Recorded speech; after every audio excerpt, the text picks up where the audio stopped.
다 함께 사도신경 고백함으로 5월 12일 수요일 부활절 기도여행을 시작하겠습니다.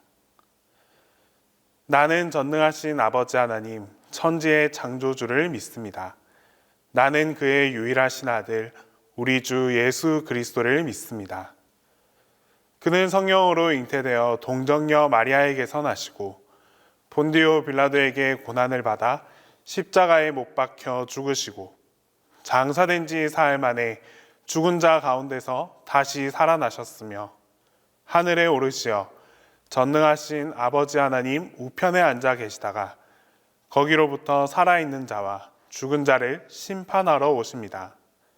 나는 성령을 믿으며 거룩한 공교회와 성도의 교제와 죄를 용서받는 것과 몸의 부활과 영생을 믿습니다.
우리에게 주시는 하나님 말씀은 시편 98편 1절에서 9절 말씀입니다. 구약 성경 시편 98편 1절에서 9절 말씀입니다. 다 함께 봉독하겠습니다. 새 노래로 여호와께 찬송하라. 그는 기이한 일을 행하사 그의 오른손과 거룩한 팔로 자기를 위하여 구원을 베푸셨음이로다. 여호와께서 그의 구원을 알게 하시며 그의 공의를 문나라의 목전에서 명백히 나타내셨도다. 그가 이스라엘의 집에 베푸신 인자와 성실을 기억하셨으므로 땅끝까지 이르는 모든 것이 우리 하나님의 구원을 보았도다. 온 땅이여 여호와께 즐거이 소리칠지어다. 소리내어 즐겁게 노래하며 찬송할지어다. 수금으로 여호와를 노래하라. 수금과 음성으로 노래할지어다. 나팔과 호각 소리로 왕이신 여호와 앞에 즐겁게 소리칠지어다. 바다와 거기 충만한 것과 세계와 그 중에 거하는 자는 다 외칠지어다. 여호와 앞에서 큰 물은 박수할지어다. 산악이 함께 즐겁게 노래할지어다. 그가 땅을 심판하러 임하실 것이미로다. 그가 의로 세계를 판단하시며 공평으로 그의 백성을 심판하시리로다. 강요받은 삶은 행복한 삶이 될 수 없습니다. 강요보다는 권면과 평범한 말이 훨씬 더 자연스럽고 사람들을 편하게 만들어줍니다. 어떤 사람이든지 신사적으로 평범하게 다가오면 먼저 마음이 열립니다. 마음이 열려야 행동이 따라갈 수 있습니다. 행동을 강요하면 오히려 마음은 다치고 또 강압에 의해서 한 행동은 정작 내가 한다 할지라도 마음은 열리지 않는 불편한 상황을 마주하게 됩니다. 하나님께서는 누구보다도 신사적이시고 우리의 마음을 어루만져 주시고 또 이해해 주시는 분입니다. 하나님께서는 인간을 사랑하셔서 자유의지를 주셨습니다. 자유의지를 한마디로 말하면 하나님을 거부할 수 있는 그 자유까지도 인간에게 주신 하나님의 위험한 선택입니다. 하나님께서 이렇게 인간에게 자유의지를 주신 것은 강요된 사랑이 하나님께서 보시기에 아름답지 않았기 때문입니다. 하나님께서는 다른 피조물에게는 자유의지를 주지 않으셨지만 인간에게만큼은 특별히 허락해 주셨습니다. 우리가 하나님을 거부하고 싶은 그런 마음이 일어날지라도 그것까지도 다 누르고 하나님 앞에 나아와 무릎을 꿇고 순종하는 것을 더욱 아름답고 귀하게 여기셨기 때문입니다. 이렇게 우리 하나님은 인간의 권리와 자유를 존중해 주시는 참 좋은 아버지이십니다. 그런데 이렇게 좋으신 아버지 하나님께서 인간에게 때로는 강요할 때가 있습니다. 이것만큼은 반드시 하라고 명령하실 때가 있습니다. 자유의지를 주실 정도로 인간을 존중하는 하나님께서 반드시 하라라고 명령하실 때는 이 문제만큼은 아주 다급한 문제이고 또 중요한 문제이라는 사실을 우리가 깨달아야 합니다. 오늘 시편 말씀에는 하나님께서 인간들에게 명령하시는 장면이 등장합니다. 시인의 입을 빌어서 하나님께서 명령조로 반복해서 말씀하고 계십니다. 하나님이 명령하시는 것은 바로 찬양입니다. 1절에서 말씀하시기를 새 노래로 여호와께 찬송하라. 또 4절에 온 땅이여 여호와께 즐거이 소리칠지어다. 5절에는 수금으로 여호와를 노래하고 수금과 음성으로 노래할지어다. 6절 나팔과 호각 소리로 왕이신 여호와 앞에서 즐겁게 소리칠지어다. 7절에 바다와 거기 충만한 것과 세계와 그 중에 거주하는 자는 다 외칠지어다. 끝으로 8절에는 여호와 앞에서 큰 물은 박수할지어다. 산악이 함께 즐겁게 노래할지어다. 지금 읽은 9절의 특징은 다 하나님의 명령입니다. 노래할지어다, 찬양할지어다, 노래하라, 박수하라. 하나님은 명령형으로 찬양을 말씀하고 있습니다. 노래 한번 해보겠습니까? 노래 한번 하면 어떨까요? 노래하면 좋지 않을까요? 라고 말하는 것이 아니라 노래하라, 찬양하라, 소리칠지어다. 하나님께서 이처럼 찬양을 명령하고 있습니다. 이렇게 명령하시는 하나님의 모습은 때론 우리에게 낯설게 느껴집니다. 하나님께서 왜 찬양을 강요하실까요? 찬양이야말로 우리 마음속 깊은 곳에서 우러나야 되는 것이 아닌지, 찬양이야말로 내 존재 근원의 그 기쁨인데 왜 하나님께서는 강요하시는지, 이렇게 우리는 질문할 수 있습니다. 하나님께서 찬양을 명령하시는 이유는 오직 한 가지입니다. 새 노래로 여호와께 찬송하라. 그는 기이한 일을 행하사 그의 오른손과 거룩한 팔로 자기를 위하여 구원을 베푸셨음이로다. 바로 구원 때문입니다. 하나님께서 구원을 베푸셨기 때문에 하나님 구원의 그 수혜자가 된 우리 백성들은 반드시 하나님을 찬양해야 된다라고 말씀하는 것입니다. 하나님의 구원 역사가 우리의 삶 가운데 다 일어나고 나의 삶 속에서 다 등장하고 있는데 그것을 보고도 찬양하지 않는다면 이는 피조물의 도리라 할 수 없습니다. 구원의 은혜를 깊이 깨달은 자는 당연히 찬양하게 되어 있습니다. 구원의 감격이 놀랍고 가슴이 벅차서 우리는 하나님을 찬양할 수 있습니다. 이스라엘 백성들이 출애굽할 때에 앞은 홍해이고 뒤는 이집트의 군대가 쫓아왔습니다. 하나님께서 큰 구원을 베풀어 주셔서 바닷길을 마른 땅같이 밟고 지나갔을 때 그들은 누가 시키지 않아도 하나님 앞에 춤추며 찬양했습니다. 모세와 미리암이 앞에 서고 또 모든 백성들이 뒤를 따라서 함께 춤추며 그 길을 걸어갔습니다. 바울과 실라가 빌립보 감옥에서 갇혔을 때도 그들은 하나님께 끊임없이 찬송했습니다. 상황은 비록 감옥에 있었지만 그런 상황이 그들의 찬양을 막을 수는 없었습니다.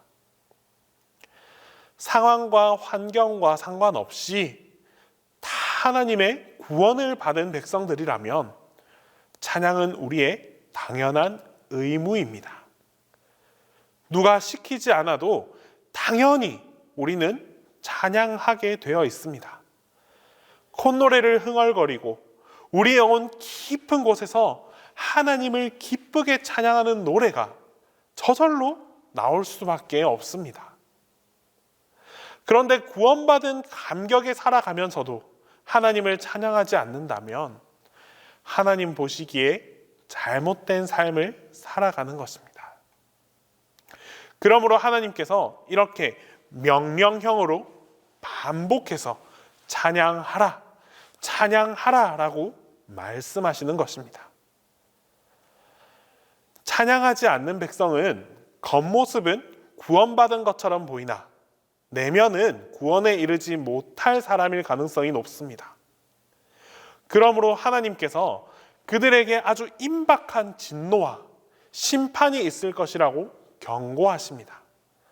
9절 말씀으로 그가 땅을 심판하러 임하실 것이미로다. 그의 의로 세계를 판단하시며 공평으로 그의 백성을 심판하시리로다. 찬양은 구원받은 백성들의 증거입니다.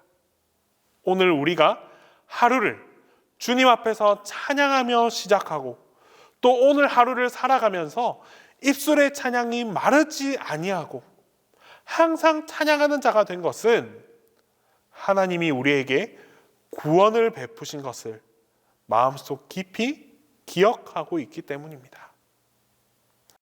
찬양은 환경을 의존하지 않습니다. 다윗이 사울에게 쫓겨 광야에 나가서 그 험하고 그 어려운 삶을 살아갈 때에도 수십 편의 시편을 지어서 하나님을 찬양하고 영광을 돌려드렸습니다. 마찬가지로 우리가 오늘을 살아가면서 가난하든지 건강에 문제가 있든지 어려움이 있든지 많은 난관이 있든지 그것이 우리의 찬양을 가로막을 수는 없습니다.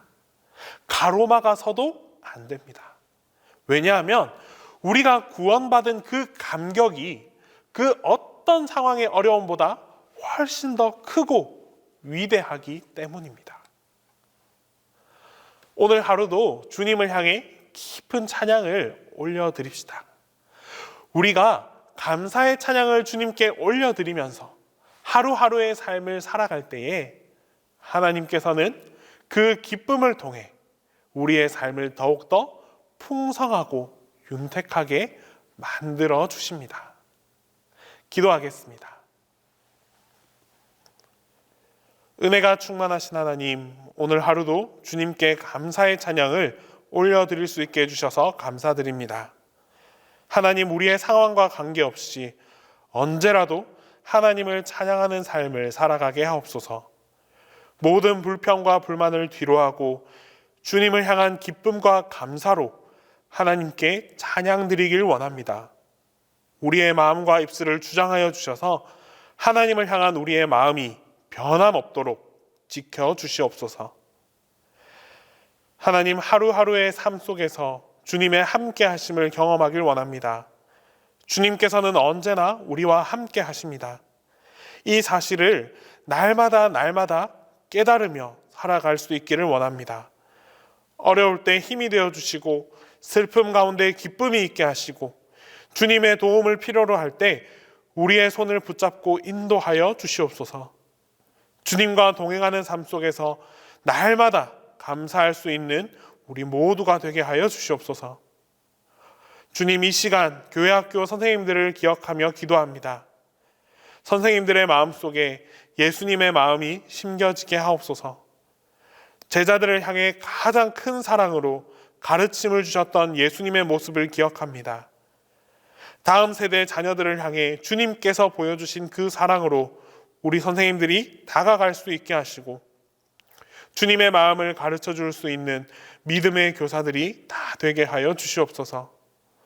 아이들을 가르치는 일에 있어 어떠한 방해도 없게 하시고 선생님들의 열정이 식어지지 않도록 주님께서 항상 새 힘을 더하여 주시옵소서. 가르치는 일을 통하여 보람과 감사가 넘쳐날 수 있는 우리 교사들이 다 되게 하여 주시옵소서. 이제 주님께서 가르쳐 주신 기도 다 함께 하겠습니다.